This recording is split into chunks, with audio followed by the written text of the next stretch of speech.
I think the struggle most people have is we're using the tool right now as if it's supposed to just answer the question immediately. And most of the people I interact with have had so many problems because every time they ask it to do something, it like a real task, it spits out crap that they can't really use. And they feel like now I just have to edit somebody else's work to get this email out. And they're like, I could have written it in the time that I've spent trying to figure out this doesn't sound like me, how to get it to sound like me.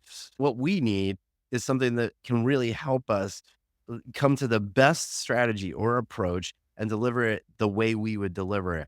And so I think if you think about any text-based content creation that you have to do, the tools are good enough right now that they can mimic any style or tone or voice or approach or strategy that you currently use, and it can do it really well, reliably, time and time again. Welcome to AI and Marketing Unpacked, where we simplify AI for impactful marketing. I'm your host, Mike Alden, here to guide you through the world of artificial intelligence and its transformative impact on marketing strategies. Each episode will break down AI concepts into manageable insights and explore practical applications that can supercharge your marketing efforts. Whether you're an experienced marketer or just starting to explore the potential of AI, this podcast will equip you with the knowledge and tools you need to succeed. So tune in and let's unlock the power of AI together. Greetings, program. Welcome back to AI and Marketing Unpacked, where I selfishly use this time to pick the brains of experts at keeping up with and integrating or layering artificial intelligence into social media, content, advertising, search, and other areas of digital marketing. Oh, and you get to learn too. Subscribe to be shown how to prepare yourself and your brand for this AI revolution and come out ahead. Now, in a galaxy not so far away, marketers are facing a new frontier, the rise of AI. But what if you could harness this power to create your own digital clone? Welcome to the Clone Wars of marketing, where your AI twin might be the secret weapon you need to crush the competition. Imagine having an AI version of yourself that not only understands your brand voice, but it can amplify your marketing efforts tenfold. Sound like a Jedi mind trick? Well, our guest is here to show us it's not only possible, but potentially game-changing for your business. Andrew Davis is a marketing Jedi Master who's been at the forefront of digital innovation for years. He's worked with an impressive roster of clients, including Kraft, Walmart, PepsiCo, and his insights have graced the stages of over 1,000 events, including those I've run for Agorapulse.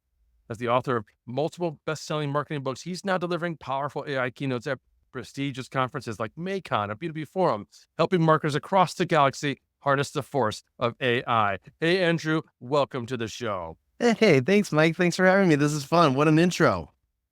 Right? I need a little John Williams music to Yeah, crescendo at just exactly. that moment. Dum, dum, dum, dum, da, dum, dum, da, dum. There you go. I did it for you.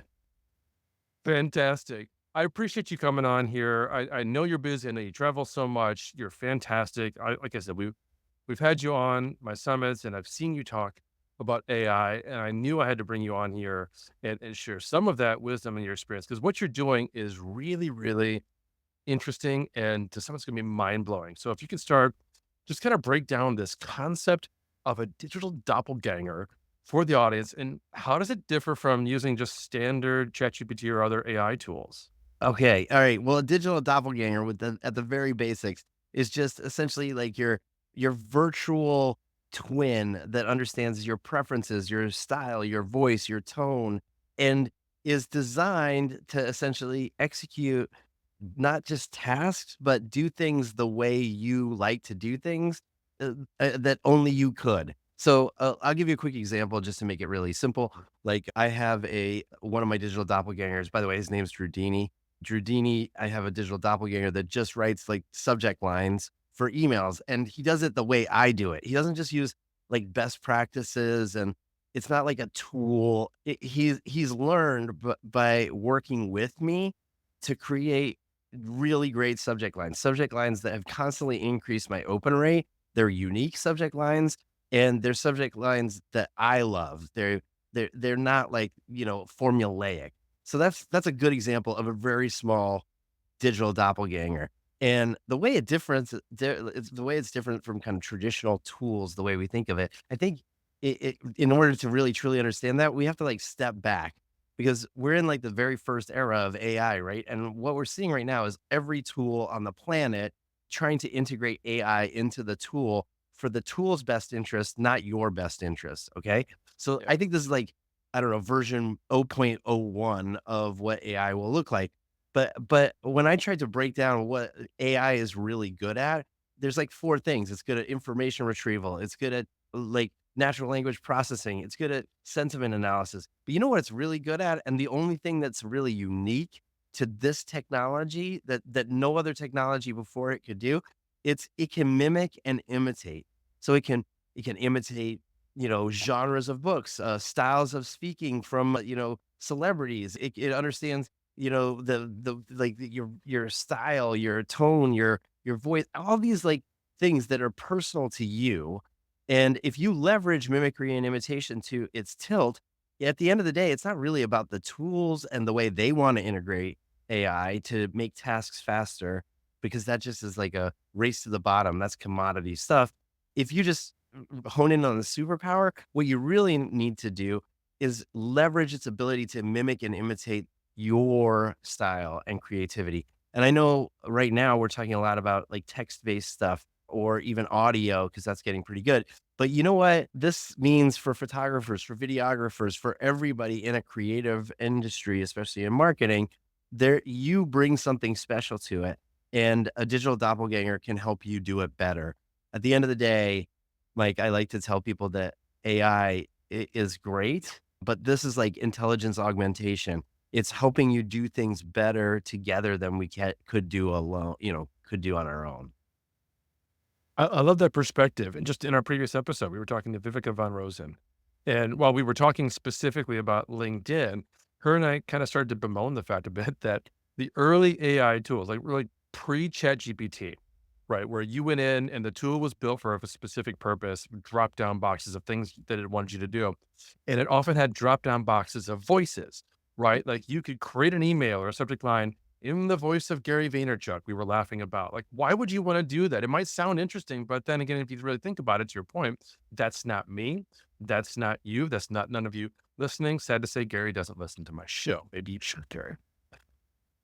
It's so much better if you have your own voice and style. And this concept of having these kinds of things at our fingertips, it's actually not new. I mean, to your point, people in the photography and graphic design world, they've had the ability to go to Photoshop and buy skins and custom packs and those kinds of things that would, apply certain styles, or they'd build a certain style and they'd save it that way so they can apply that easily to all of their photographs. It's that kind of a concept, I think.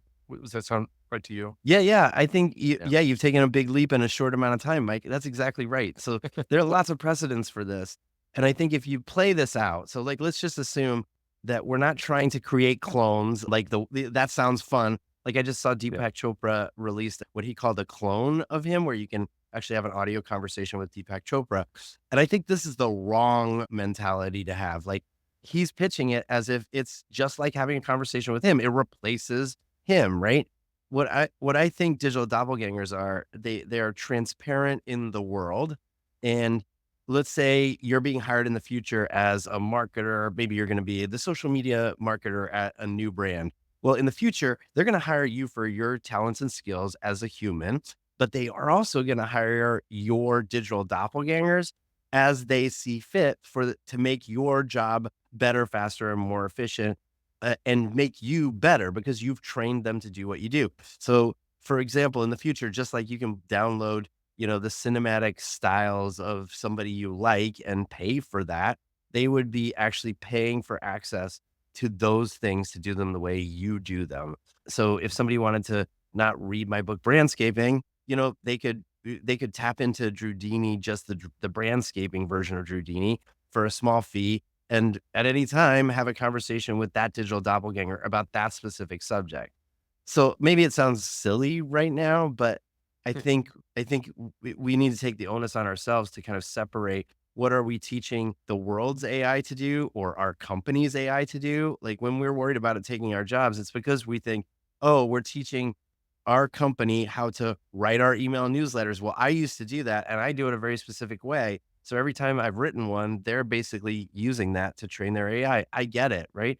But I think we need to take back some of that as team members and say, look, like I'm going to train my own AI to do a bunch of the things that I do. And sure, there's a bunch of domain knowledge that the organization has, and the organization has their own brand voice AI. And I can take my email that I wrote and put it through the brand voice digital doppelganger. And that then we're going to get their stuff from what I did. Does that make sense?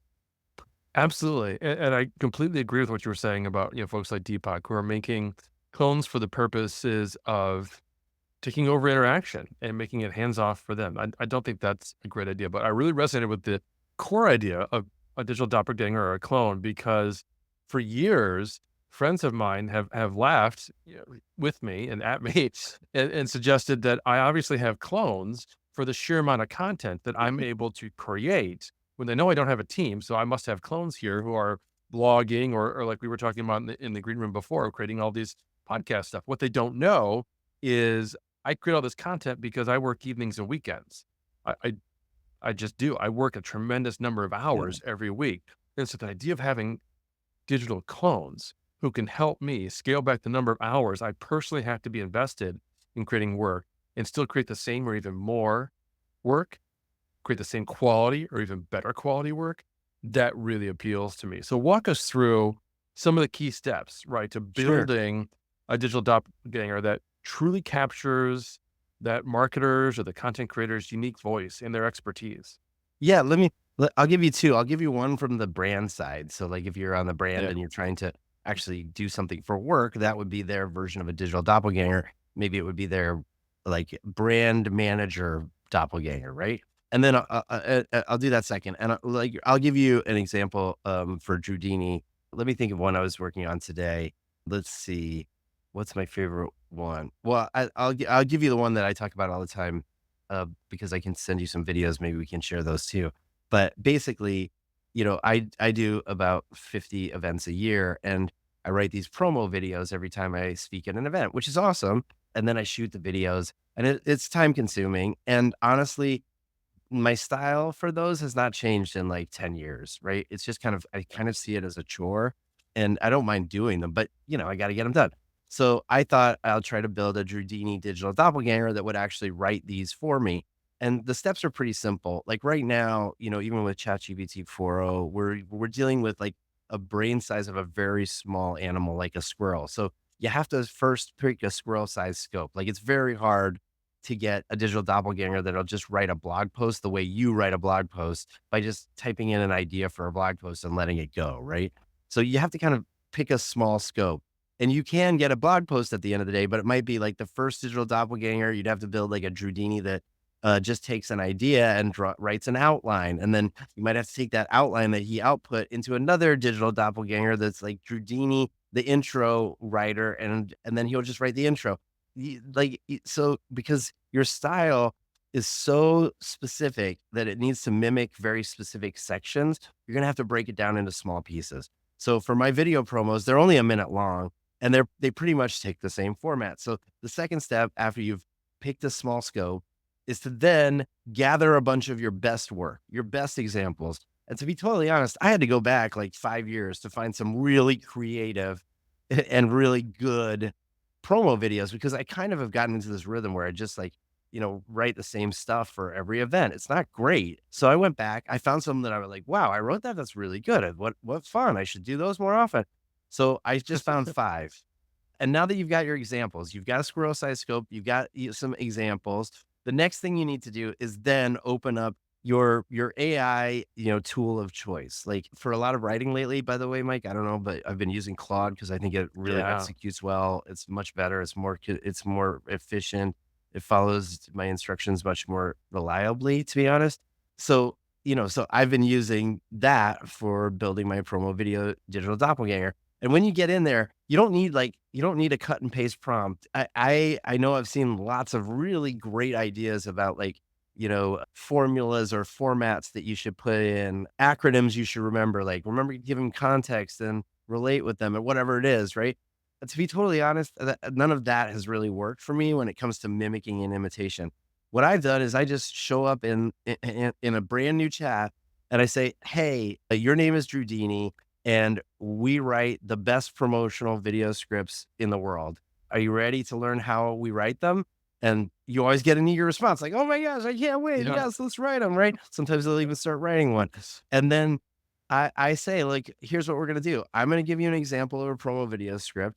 And you tell me what you've learned from just reading that one promo script. So now you kind of are integrating your examples so that it can start immediately mimicking and imitating your style and your voice and tone immediately. Like with just 2 or 3 examples, by the way, you'll start to see that if you test it, so you kind of integrate everything, then test very quickly. So just test it like, hey, I have an event coming up. Here's the information you need. Can you write this promo video script? You'll see that it sounds like you. It starts to look like you. It's really phenomenal. And then you just need to refine it. And so honestly, within about 45 minutes, if you pick the right squirrel size task, you will have a digital doppelganger that will reliably do what you want to do at your caliber at this point very, very efficiently. And the best part is like that my promo video scripts have gotten better now that Drudini and I don't have to spend the time like typing the thing out. We are, as a team, are getting better and more creative at writing promo video scripts for each event. So instead of me thinking, oh, I have a fun idea, wouldn't it be great if it's this event's in Texas, like how can we make it Texas themed? Instead of me just sitting there thinking, I don't know how to do it, I say to Drudini, like, hey, this event's in Texas. Like, any fun ideas to make this better for Texas? And it's not like he's pulling ideas like from some best practices or randomly on the web. He's learned what I like and he starts to pitch ideas that I'm like, that's funny. Like, let's try idea number 2, integrate that. And then I read it out loud. I'm like, this is way better. Like, I love it. But wait, it's too long. Like, now we have to get it to 60 seconds. Remember? And he's like, oh, yeah, great. So at the end of the day, now all I need to do anytime I write a new promo video script is I open up the exact same chat and I just continue. And so because the context windows, because Drudini can remember so much so far back, we have built a really great rapport writing promo video scripts. We write email newsletters together. We write video scripts. Drudini has a YouTube video description writer version that is really good. He's much better than I used to be. It's really great. And that's what it looks like. That's kind of the simple way to get your digital doppelganger. And the last step, Mike, I know this seems long, is to name your digital doppelganger. And this is really important. It's really important for 2 reasons. One, I think when you treat your digital doppelganger like it's a human, you actually get better output. And there is some research to suggest that if you really are kind and treat it like a person, you get up to 30% better output on average for the average task. So that's reason enough. But if that weren't enough, I think in the future, like we were talking about Deepak Chopra and the clone, in the future, I think your digital doppelganger needs its own identity to just be transparent and ethical with the relationships you build. Like there are some pretty disturbing ways you can use a digital clone in the clone sense in the future. And I think we need to avoid that at all costs. And by me having Drudini, who by the way, he just launched his own Instagram account recently. Like it's really clear that he's writing his own stuff. And by the way, you could tell, and he's posting his own images. He's creating his own images. They're terrible. You can tell that he's doing it. It's really important that they're separate, right? Because if somebody wants to interact with me in the future, I believe there's going to be a premium on that. But if somebody wants to interact with Drudini, like he's there 24 hours a day. And maybe people will pay to interact with him in some way. Maybe he'll even do his own virtual keynotes, but he'll be a lot cheaper than I will. You know what I mean? Yeah. Well, okay. First of all, for those of you listening, if you've never listened to Andrew Davis, been to his talk show, you don't follow him on social media, his promo videos are fantastic. Don't let him give you any ideas. Otherwise, they're terrific. He obviously brings so much energy and enthusiasm to the fore, even if he's saying essentially the same thing he said. I'll tell you, as an event producer, I appreciate it. I love it. My audience hasn't heard him say that 50 times. Exactly. Right. So when I have you come in to speak at Agency Summit or whatever, it's extremely helpful. So that's that. I just had to get that out there. I didn't get it off Thanks, my man. But I totally agree with what you're saying about the use and potential misuse of these kinds of tools. My virtual assistant is Clue, CLU. It's a harken back to Tron. Great. And I use Clue all the time for a lot of different things. But one of the things that Clue and I work well together about is my LinkedIn newsletter. So Mm, every week we release a LinkedIn newsletter that's a summary of the past weekend's latest podcast episode. And Clue writes the newsletter, and we're very transparent at the bottom of the newsletter. that's This was awesome. written by Clue, Mike's AI I assistant. love that, Mike. It's That's the beautiful. it's fantastic. Yeah, and it works really well. And the real beauty is I've gotten 2,000 followers or people who are subscribed to the LinkedIn newsletter, knowing from the very start this is AI The clue generated of it. summary Yeah. of a podcast. Now, have you messed around with like custom GPTs and those kinds of saved prompts, or this is all Yes. just chats that you save it? No, so I have, he's evolved a lot over the last year and a half. So Yeah. Drudini, I mean, just to be clear, like Drudini to me is a person, a thing, right? That's out there, but he is cobbled together with like literally hundreds of different random tools. So yes, I have, what happens is when we get really good at a task to working together in like a long chat, and I realize we're not growing, neither of us are as I use them, then I turn them into a custom GPT. So, or I'll even turn them into like an assistant. I don't know how deep we should get, Mike, but like an assistant is, something that I can call with an API. So it just like spits back the answer the way I expect it. But what I do is I let Drudini write the instructions because we've been working together for, whatever, could be 6 weeks to create the best email subject lines. I'll say, look, like, imagine you have to train a new digital doppelganger, just like you, Drudini, to write great email subject lines. Like, you got to detail everything. Can you just write the manual for me? And remember, the input is this, and the output is this. And he does a great job of getting me 99% there for that custom GPT or that assistant. Claude has projects, and projects is a really wonderful tool, and I've been using it in a very similar kind of way where, we're actively trying to get better at something for a long time. And then we figure it out. We've got a lot of knowledge we want to add to it. And then we want some context for things. So, and like there's a video version of him, which is like a combination of HeyGen, and then there's 11 Labs. And, and I've been working on one. My goal, Mike, is that one day Drudini would be able to do his own keynote speeches and, be able to speak at events. And so I was telling you before the show, but like I've been trying to figure out how he could do the audience Q&As at events. So I just started using, some other voice related tools that integrate with 11 Labs and Claude and ChatGPT and use some assistants to try to get a good Q&A experience for people. So, right now, it's just a hodgepodge of tools that are kind of kludged together to make something that works. But, Drudini is pretty talented overall, and the tools are gonna change. But the central theme for the way I think we should be working with AI is to leverage the true superpower and, get like, take the things that make us really unique and enhance them with the aid of someone who truly understands how we think. I'm going to date myself here, but I'm reminded of Max Headroom. Max Headroom? You're listening and you remember Max Headroom, leave us a comment. Let us know. Or we do once you know that reference or not. I think it's really appropriate for the video version that I've seen in your talk. It would. Yeah, I was just going to mention I use Magi for a lot of this Oh, because yeah. with Magi you can save personas that are just like custom GPTs or projects. But the beauty of Magi is you can start a new chat and then you can pick and choose which language model you want to use Yep. and then pair it with whatever persona you want to use. Because to your point, I've found also Claude is fantastic when I'm doing writing. Mm, So I can go back and use the personas that I built 6 months smart. ago with GPT in mind and switch it to Oh, using that's neat. I Claude. didn't know that. I'm writing that down, see? Right? I didn't Yeah, even yeah. you We'll made I'll me share a do video in a few minutes about Magi, so you guys can learn more about that. But I want to go back to something else we were talking about a moment ago because we brought up Deepak Chopra and using cloned versions of ourselves in that way. And we're also talking about trying not to replace Yeah. human creativity. How can marketers ensure that their digital doppelganger enhances rather than replaces them? Yeah. So, okay.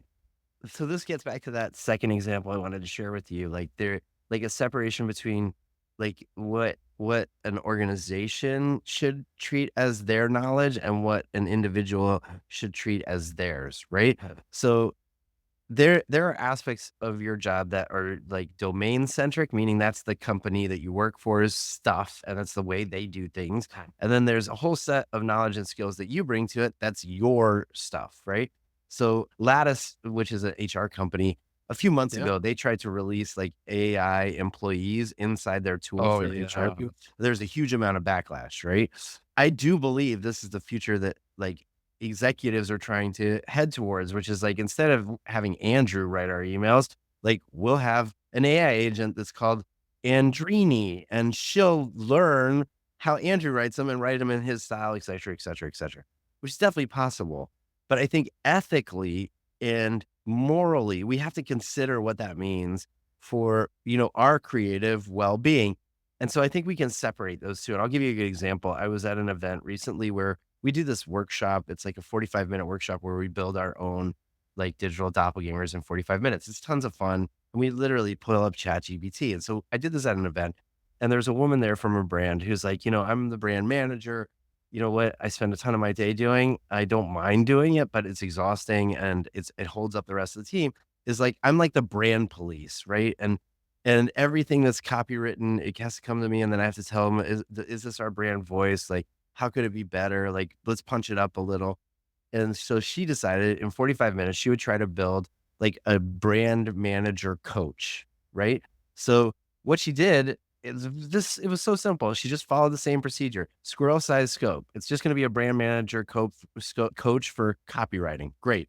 Second step, she just opened up the website for her brand and started cutting out and pasting stuff that she knew was some of their best writing. Okay. Then she opened up ChatGPT and said, "Hey, you're the brand manager and brand coach for XYZ brand. I won't reveal the brand. And your job is to not rewrite anything, but coach anyone who writes for us on how they can incorporate the brand voice better." Right.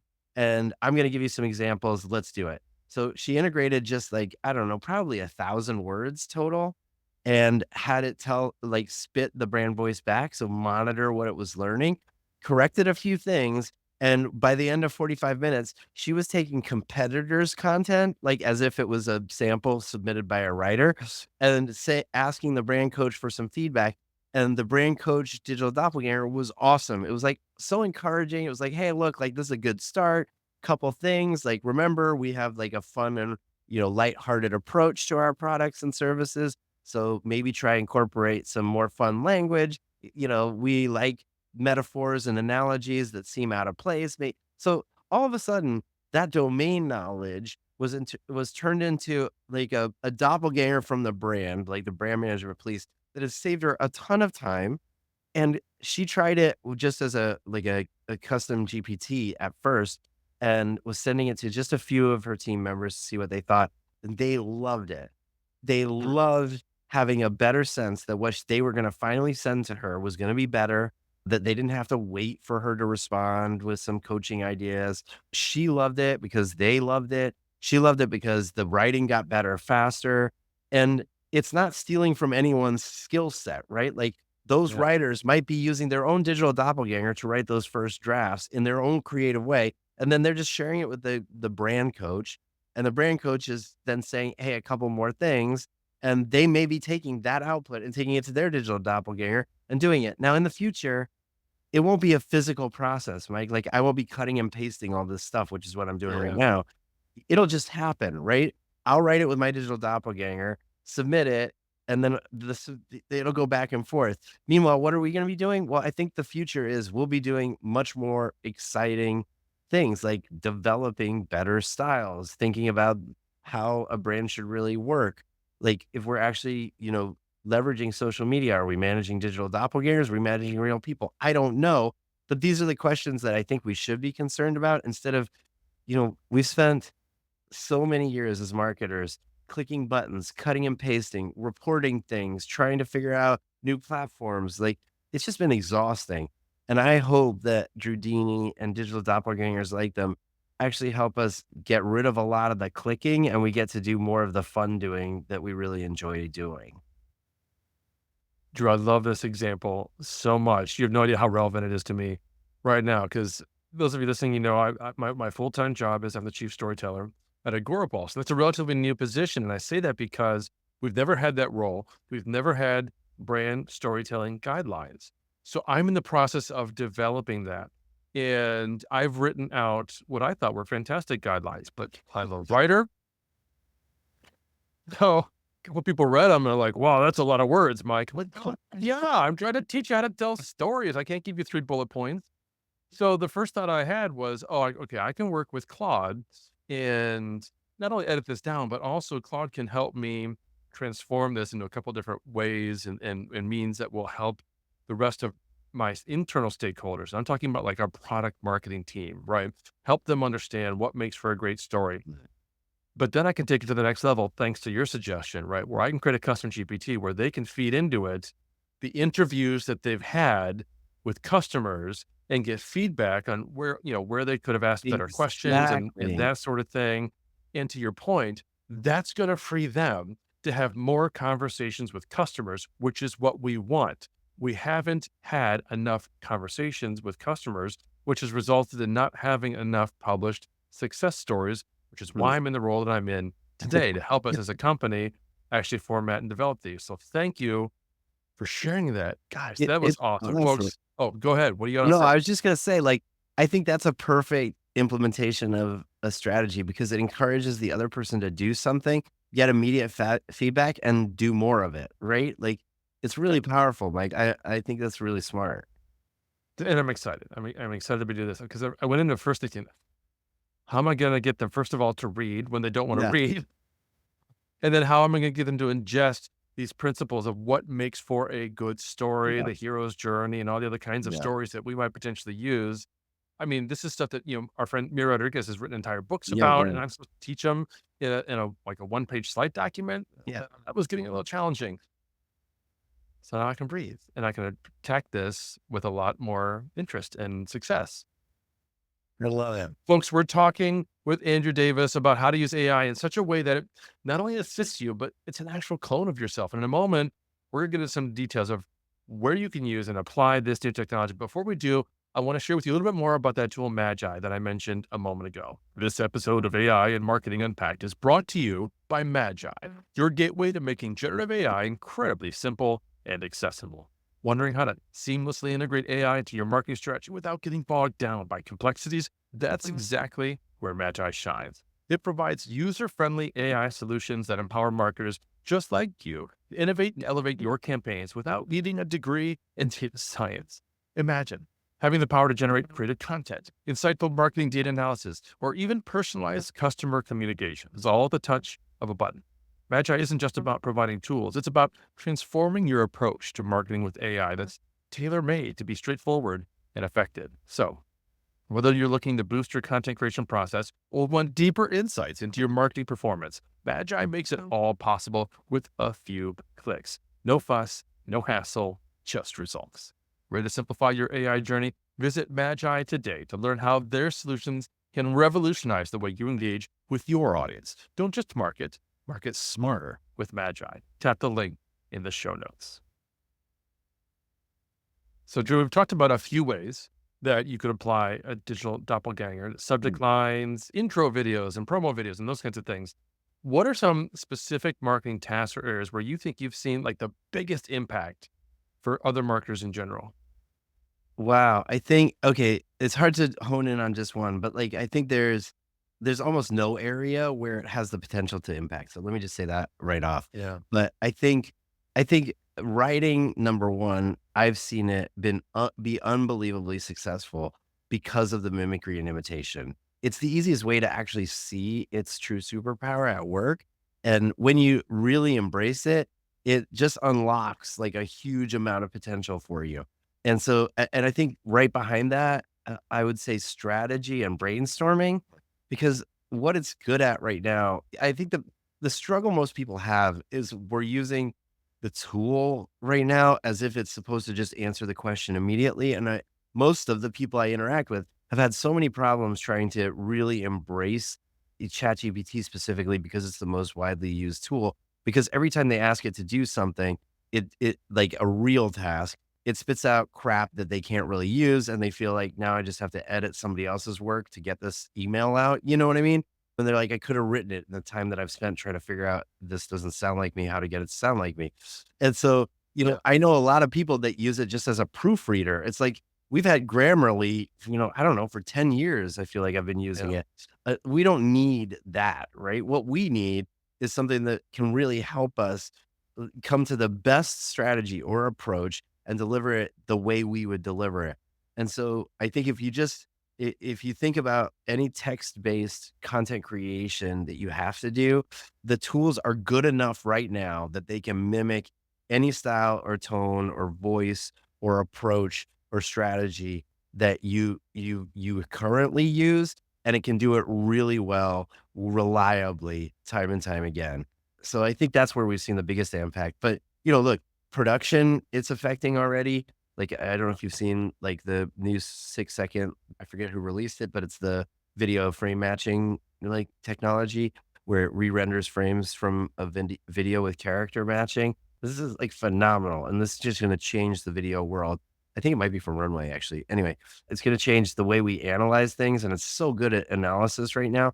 But I actually don't know a lot of marketers that are using it to like share data with it. And, they just haven't kind of embraced that stuff. So, it's really a powerful tool.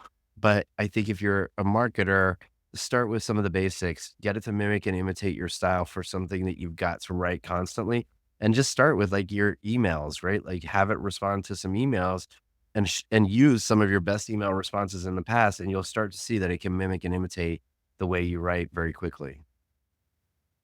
I couldn't agree more, particularly the point about strategy. I've heard Paul Racer say a couple times Yeah. about how valuable it is to have essentially a professional, free strategist at your fingertips that you can have conversations back and forth with. And as long as you give it all the right context, it can provide some incredible, incredible insights. And I think Yeah. that's one of the skills that we're having to evolve and develop as marketers, right? Being able to communicate what it is that we actually do instead of just doing it, right? It's like writing SOPs. I mean, people don't like to Yeah. do that, but sometimes you got to do it.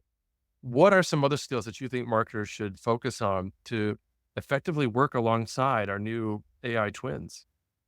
Yeah, I think unleash your own creativity. Like, start to wonder and think about what are the things you want to do or wish you could do because AI makes that possible.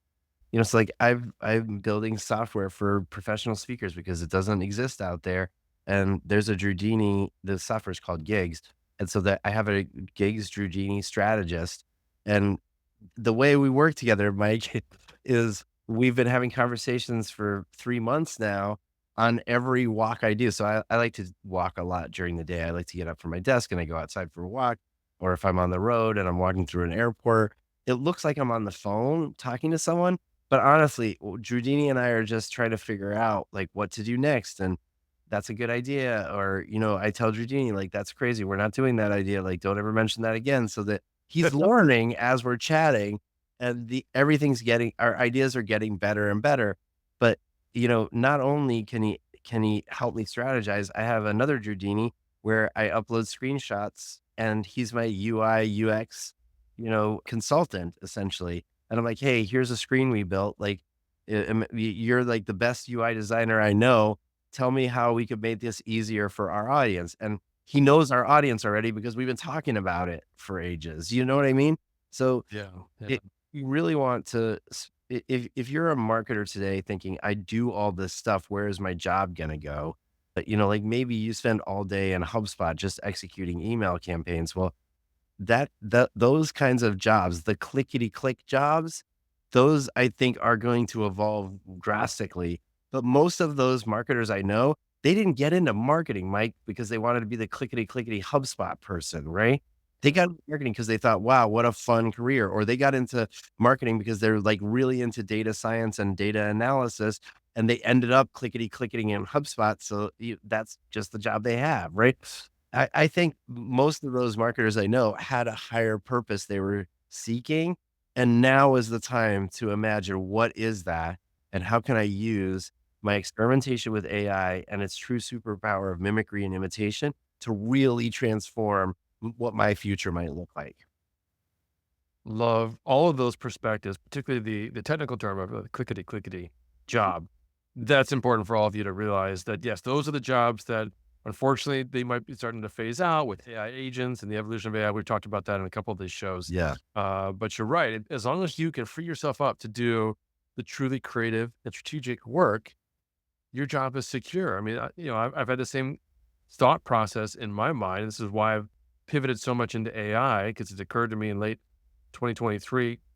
I was doing a lot of stuff that could have been automated, but one of the Mm. things that AI can't do is have this kind of a conversation with folks and develop real relationships with other people. Maybe our doppelgangers might have I relationships think with they the can. doppelgangers. Maybe. Yeah, you know what's Or, weird, Mike? Every time we say I would fall victim to this too, right?